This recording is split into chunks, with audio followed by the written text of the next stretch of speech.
의학 기술이 발달해서 많은 질병을 적절하게 예방하고 치료할 수 있지만 아직 정복하지 못한 것은 죽음입니다. 사랑하는 가족이 아파서 죽게 되었다면 가슴 아프고 한편으로서는 인간이라는 존재의 약함을 경험하게 됩니다. 아무리 세상에서 돈이 많아도 높은 지위에 있다 하더라도 죽음의 문제를 해결할 수는 없습니다. 오늘 이런 비슷한 상황에 놓인 한 아버지가 있었습니다.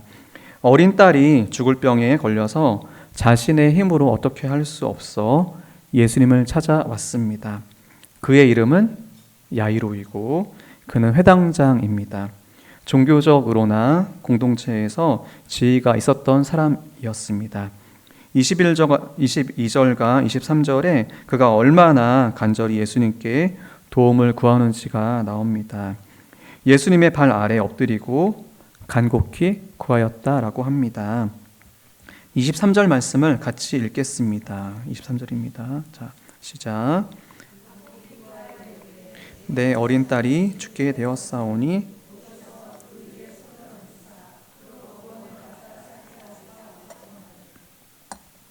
네. 겸손하게 자신의 한계를 인정하고 예수님께 도움을 구하는 모습을 볼 수 있습니다. 이런 야이로의 요청에 예수님께서는 야이로의 집으로 가십니다. 그런데 그때 큰 무리가 함께 갔다라고 하고 있습니다. 이때 한 여인이 등장합니다. 이 여인도 어찌 보면 회당장 야이로와 같이 절박한 상황에 있었습니다. 12년 동안 혈루증에 걸려서 모든 인간적인 노력을 해보았지만 나아지기는커녕 더 심해졌다라고 합니다. 그런데 예수님이 근처에 오셨다는 소문을 듣고 와서 예수님의 도움을 구하고자 했습니다. 그런데 이 여인은 회당장 야이로처럼 예수님께 떳떳하게 나올 수 없었습니다. 혈루증은 피를 계속 흘리는 병인데요, 종교적으로 부정하게 여겨져서 진영 밖에 머물러야 했습니다. 그래서 다른 사람들과 함께 할 수 없는 병이었죠. 그래서 이 여인이 택한 방식은 아무도 모르게 예수님 근처에 가서 예수님의 옷에만 손을 대는 방식을 택했습니다. 예수님께 부탁하고 말하기에는 자신의 상황에서 할 수 없으니까 나름 최선의 방법이었을 것 같습니다. 그런데 여기서 주목할 것은 이 여인의 믿음입니다. 28절 말씀을 함께 읽어보겠습니다. 28절입니다. 시작. 이는 내가 그의 옷에만 손을 대어도 네, 정말 작더라도 예수님께서 주시는 은혜 아주 조금만 있어도 충분하다는 그런 예수님에 대한 믿음을 엿볼 수 있지 않습니까? 그리고 정말 감사하게도 12년 동안 어떻게 보면은 덫에 걸려서 손 쓸 수 없던 그 병이 바로 나았다라고 합니다. 그 즉시 나아서 이 여인도 그것을 느낄 수가 있었다라고 합니다. 큰 무리와 함께 야이로의 집으로 가는 길에 이 여인은 구원을 얻었습니다. 그리고 예수님께서 이것을 아시고 잠시 멈추셨고 이 여인은 두려움 가운데 예수님께 모든 사실을 다 말했습니다. 그리고 예수님께서는 이 여인을 위로하고 계셨습니다. 그런데 잠시 멈춘 이 와중에 절망적인 소식이 회당장에게 전해졌습니다. 35절 말씀입니다. 함께 읽어보겠습니다. 아직 예수께서 말씀하실 때에 회당장의 집에서 사람들이 와서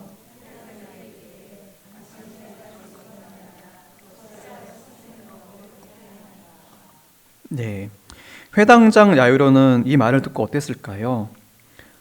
딸이 죽기 전에는 예수님께서 오셔서 뭔가 해 주실 수 있겠다는 믿음이 있지 않았겠습니까?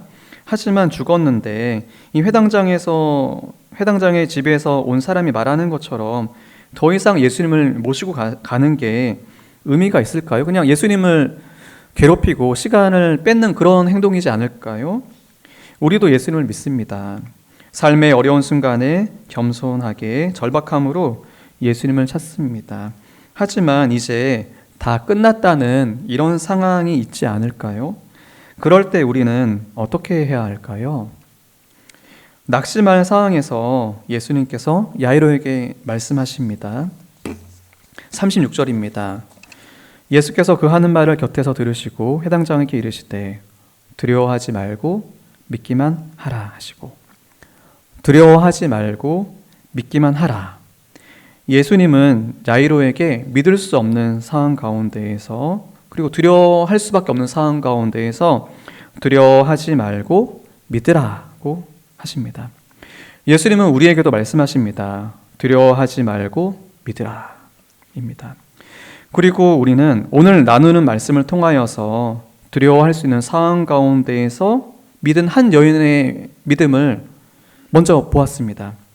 예수님은 우리에게 이런 여인의 믿음을 보여주시고 따라갈 것을 또 원하시는 것 같습니다. 그리고 이제부터 예수님께서 바빠지기 시작하셨습니다. 야이로가 두려워하고 믿음을 잃어버릴 상황들을 처리하십니다. 먼저 같이 예수님과 야이로의 죽은 딸에게 함께 동행할 명단을 확 줄이십니다. 아까 큰 무리가 함께 했다고 했잖아요. 그런데 38절을 보시면은 베드로와 야고보 그리고 요한 3명만 허락하십니다. 그리고 아무도 따라오는 것을 허락하지 않으셨습니다.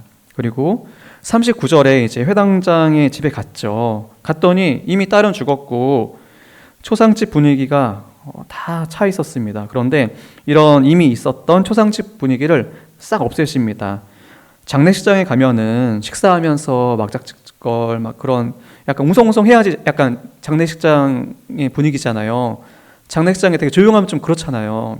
여기에서도 마찬가지였습니다. 어떤 사람은 떠들고 이야기하고 어떤 사람은 울고 심히 통곡하는 이런 모습을 보였는데요.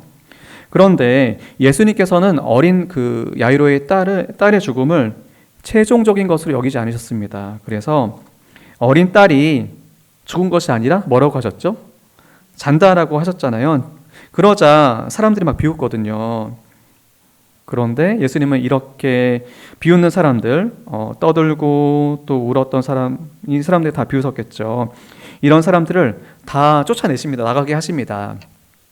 그리고 아이의 부모와 함께한 그 3명의 제자 있지 않습니까? 그 사람들만 아이가 있는 곳에 들어가게 하십니다. 어린 딸은 이미 죽어 있습니다. 하지만 예수님의 그런 관점에서는, 믿음의 관점에서는 죽지 않았다고 여기시는 것 같아요. 그리고 이런 믿음을 야이로에게 주시기 위해서 믿음이 위축되고 줄어들 수 있는 상황들을 하나하나 없애주시고 야이로가 믿음을 가질 수 있도록 도우시는 그런 모습이라고 보여집니다. 그리고 우리가 다 잘 아는 유명한 말씀을 하십니다. 41절 말씀을 같이 읽어보겠습니다. 자, 시작. 그 아이의 손을 잡고 이르시되 달리다굼 하시니 번역하면 곧 내가 내게 말하노니 소녀야 일어나라 하심이라. 예, 달리다굼은 아람어인데요. 번역하면은 이런 뜻이라고 하고요. 한마디로 그냥 일어나라 이거죠. 일어나라. 네, 그 죽었던 이 어린 딸에게 일어나라 하는 거. 사실 죽은 사람에게 말하면 소용이 있습니까? 소용이 없죠. 벽에게 말하는 것 같은데 이 딸은 살아났어요. 그리고 살아나서 막 되게 막 호흡이 점점 생기고 천천히 이렇게 막 움직이고 생기가 돈 게 아니라 막 일어나서 바로 걷게 되었다라고, 이게 생명이 바로 들어온 것처럼 이렇게 보이고 있죠. 어린 딸이 12살이었다고 합니다. 오늘날 초등학교 한 5학년 정도 이렇게 나이 같아요. 어떻게 보면은 좀 귀여우면서도 이제 사춘기 전 약간 딱 그런 정말 사랑스러운 그런 딸인데 그 딸이 죽었는데 살아났어요. 그래서 함께한 사람들과 이 소녀를 본 사람들은 너무 놀랐습니다. 그래서 이게 좀 표현이 강조 같더라고요. 어떻게 놀랐냐면은 크게 놀라고 놀랐다. 큰 것도 되게 강조인데 놀라고 놀란 것도 강조인 거죠.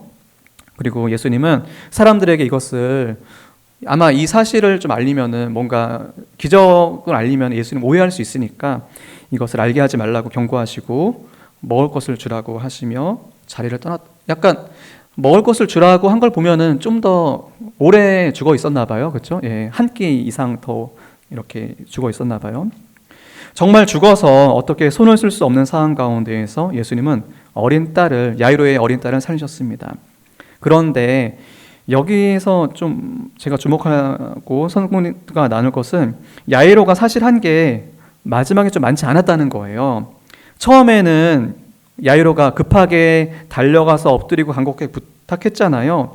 하지만 집으로 오는 와중에 딸이 죽었다라는 소식을 듣고 나서는 그때부터 예수님이 많이 하신 거예요. 그저 예수님의 두려워하지 말라, 믿기만 하라 이 말씀을 듣고 예수님을 따라서 집으로 온 것뿐이에요. 그리고 주변의 많은 방해와 믿음을 약하게 하는 것들을 예수님께서 하나하나 이제 거두어 가실 때 여전히 그 자리에 함께 하면서 어떻게 보면은 딸이 죽어 있는 그 방으로 같이 간 것뿐이다라고도 이제 볼 수 있는 것이죠.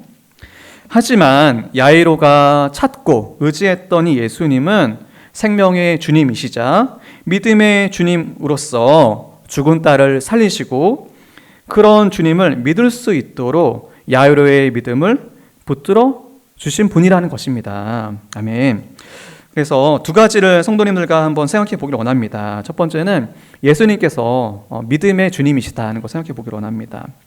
그러니까 우리는 두려워할 상황 가운데에서 두려워하지 말고 예수님께서 주시는 믿음의 길을 계속 가야겠다는 걸 나누고 싶은데요.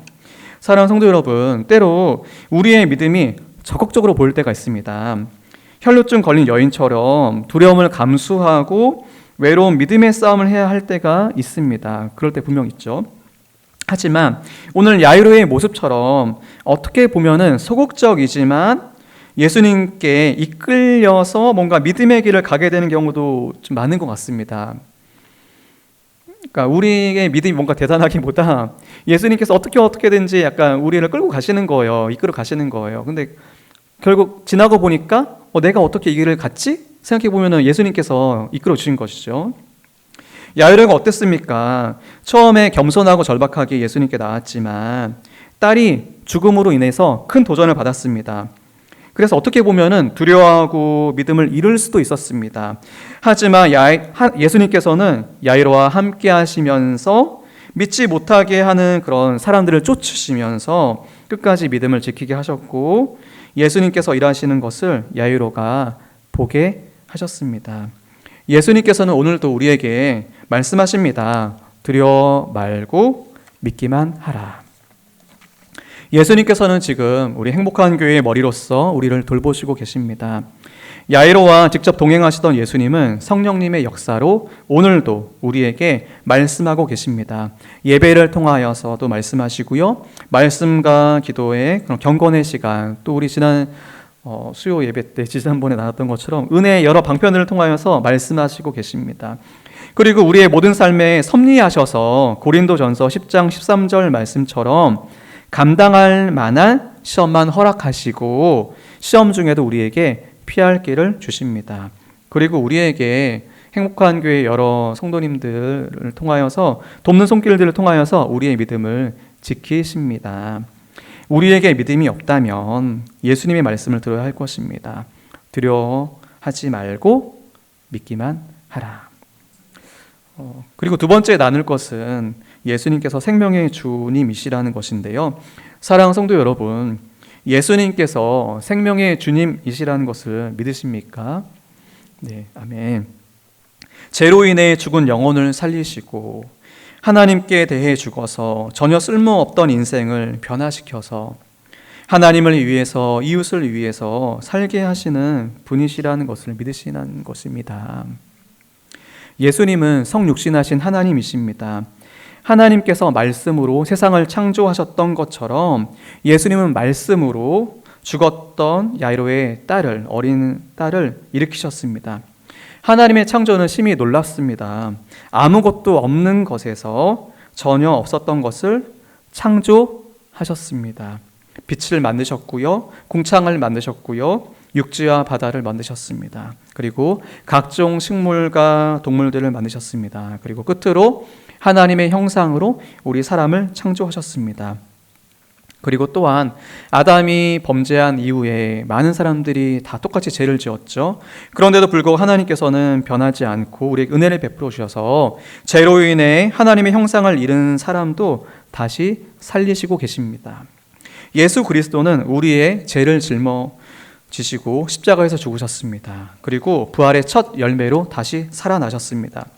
하나님은 이제 누구든지 예수님을 주와 그리스도로 믿는 자들을 살리십니다. 그래서 하나님의 형상으로 재창조하십니다.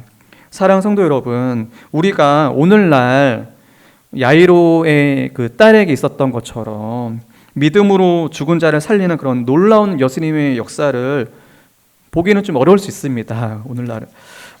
하지만 이미 우리에게 아주 놀라운 일이 있었습니다. 그것은 영적으로 죽었던 우리가 예수님의 말씀을 듣고 일어난 것입니다. 아멘. 예수님의 그 복음의 말씀을 듣고 어떻게 보면은 우리는 이 복음을 듣기 전에 그 연수만큼의 자고 있었던 것이죠. 자고 있었어요. 그러다가 그 말씀을 듣고 벌떡 바로 일어난 거예요. 때로 이제 우리의 상태를 볼 때, 내가 바로 일어난 거 맞나? 약간 좀 아직도 약간 엎드려져 있고 누워 있는 것 같고 할 수 없는 것 같다라고 하지만 이 생명의 은혜가 너무나 커서 정말 완고하였던 마음이 변하고 정말 예수님을 그렇게 거부했던 마음이 변하고 강팍한 마음이 변해서 그런 거는 좀 너무나 큰 변화라고 할 수 있겠죠. 죽은 야이로의 딸이 살아났을 때 사람들이 크게 놀랐잖아요. 그것처럼 우리의 이 복음을 듣고 변한 그 사실, 우리의 존재 자체가 정말 기적인 것이죠. 크게 놀라야 할 것입니다. 근데 사실 우리가 너무나 이게 뭐라고 하죠? 사람이 변화에 되게 좀 잘 적응하잖아요. 그러니까 되게 큰 변화가 있었어요, 우리에게. 근데 너무나 큰 변화였는데 익숙해져 거 잘 모르는 거예요. 그래서 한번 우리 옆에 계신 성도님들을 보시면서 아니면 자신을 보시면서 정말 내가 이렇게 크게 변했구나라고 하면서 스스로에게 또 다른 성도님들에게 크게 놀라는 우리 모두가 되었으면 합니다. 이제 예수님을 믿고 살아난 자로서 하나님께 영광을 돌리고 하나님의 도구로 살 수 있다는 것이 얼마나 기적입니까? 그것이 얼마나 하루를 살더라도 몇 시간을 살더라도 그게 기적인 것이고 영광인 것이죠. 우리 같은 피조물에게 그런 영광이 주어진 것이니까요. 하지만 죽음이 우리 주변에 있습니다. 제 결과로 세상에 분쟁과 슬픔이 있고 아픔이 있고 눈물이 있습니다. 하지만 우리에게는 생명이 솟아나고 있습니다. 이 땅에서 찾아오는 죽음과 슬픔이 우리의 영원한 생명과 기쁨의 원천을 빼앗지 못할 것입니다. 사랑 성도 여러분, 우리가 믿음의 길을 갈 때 낙심할 일과 좌절한 상황들이 있을 것입니다. 많을 것입니다. 하지만 우리에게 이미 주어진 생명이 있다는 것을 알고 예수 그리스도만이 참된 생명과 평안을 주시는 것을 알 때 그때 우리가 낙심하지 않고 좌절하지 않을 수 있을 것입니다. 그리고 우리가 믿음을 잃어갈 때 예수님께서 우리에게 믿음을 주시지 않습니까? 그리고 이 믿음의 길을 가시도록 교회 가운데에서 우리 가운데에서 일하고 계시다는 것을 신뢰했으면 합니다. 주님이 주시는 이 위로와 담대함으로 다가오는 한 주도 주님의 은혜 가운데 일어나시는 행복한 교회의 모든 성도님들이 되시기를 예수님의 이름으로 축원합니다.